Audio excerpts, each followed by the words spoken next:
You have said the word love thousands of times in your life, but there's a real chance you have never actually said what Jesus said. Because the word Jesus used was not love. It was agape. And once you understand what that word actually means in the original Greek, every relationship, every prayer, and every decision you have ever made is going to look completely different. We live in a culture that is absolutely obsessed with love. It is on every billboard, in every song, written in every birthday card, and whispered in every romantic movie. We say we love our spouse. We say we love our dog. We say we love pizza on a Friday night. And somehow, we use the exact same word for all of it. But here's the problem that nobody is talking about. When Jesus opened his mouth and spoke about love, he was not speaking English. He was not pulling from a shallow cultural vocabulary that flattens everything into one overused, emotionally vague word. He was speaking from within a Greek language that had at least 4 completely distinct words for love, and every single one of them meant something radically different.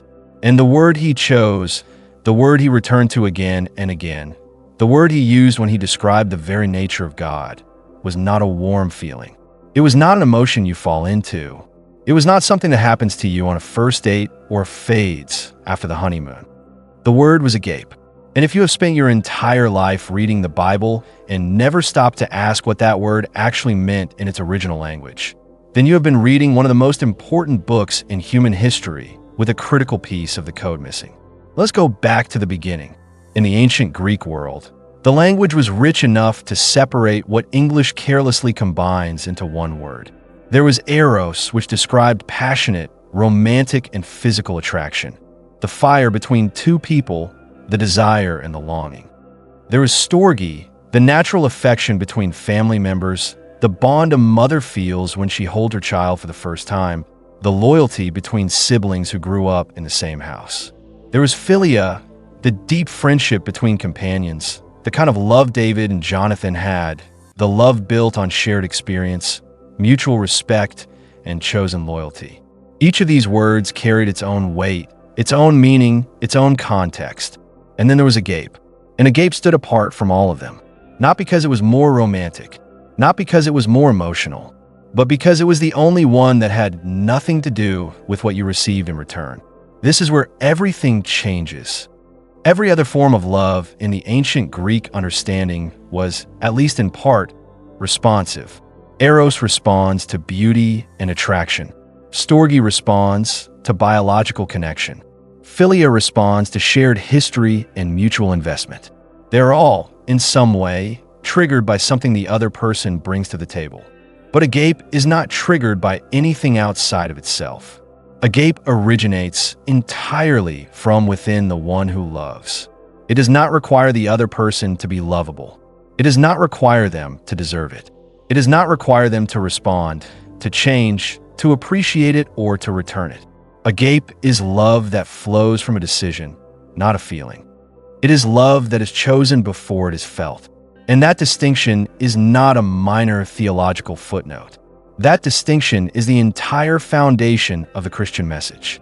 When the Apostle Paul sat down to write what has become the most quoted passage about love in all of human history, the passage found in the 13th chapter of his first letter to the Corinthians, he did not use eros.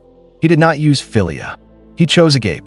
And everything he listed, patience, kindness, the refusal to envy, the refusal to boast, the refusal to keep a record of wrongs, none of those things are feelings. Every single characteristic Paul attached to love in that passage is a behavior, a choice, a discipline. He was not describing how love feels. He was describing what love does when feelings are nowhere to be found.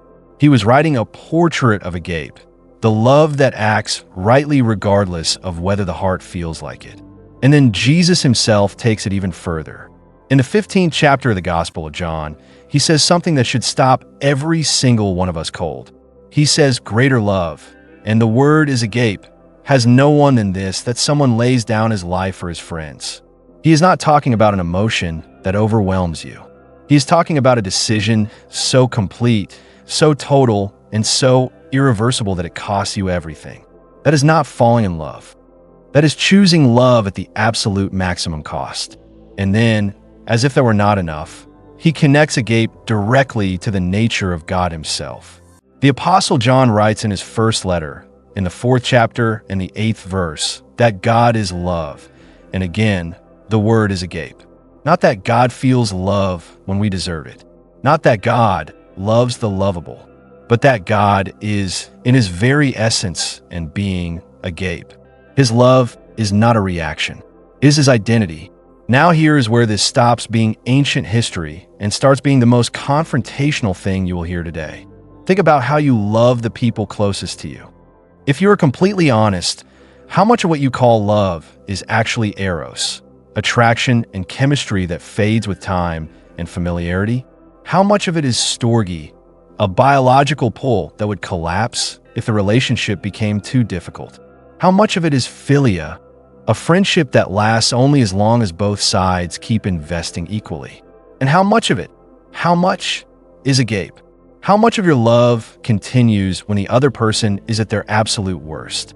How much of your love survives betrayal, disappointment, ingratitude, and repeated failure? How much of your love for people has nothing to do with what they give you and everything to do with the decision you made about who you are going to be?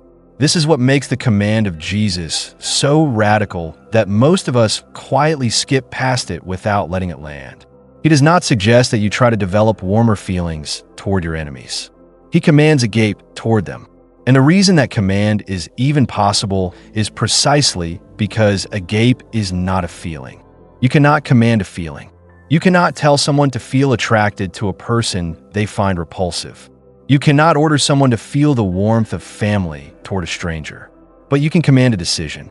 You can command a posture. You can command an action.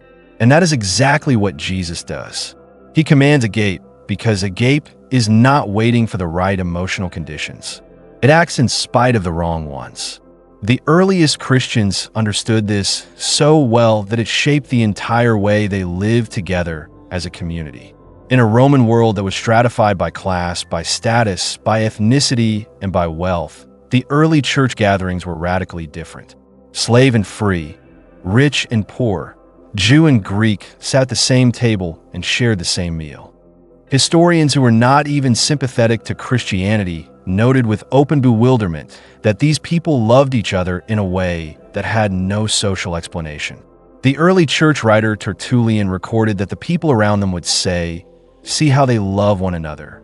And the word underneath that love, the force that held together people who had absolutely nothing in common by the world's standards, was agape. Not chemistry, not shared background, not mutual benefit, a decision, a posture, a chosen orientation toward another human being that did not depend on who they were or what they could offer. And this brings us to the most uncomfortable question this word asks of every person who claims to follow Jesus. Because you can go to church every single Sunday of your life. You can memorize entire books of the Bible. You can serve on every ministry team and give generously to every offering. But if the love you're operating from is still primarily eros, storge, and PHILIA, if your love still shuts down when the other person stops deserving it, then you have not yet entered into the full reality of what Jesus was talking about. Agape is not the beginning of the Christian life. For most of us, it is the work of an entire lifetime.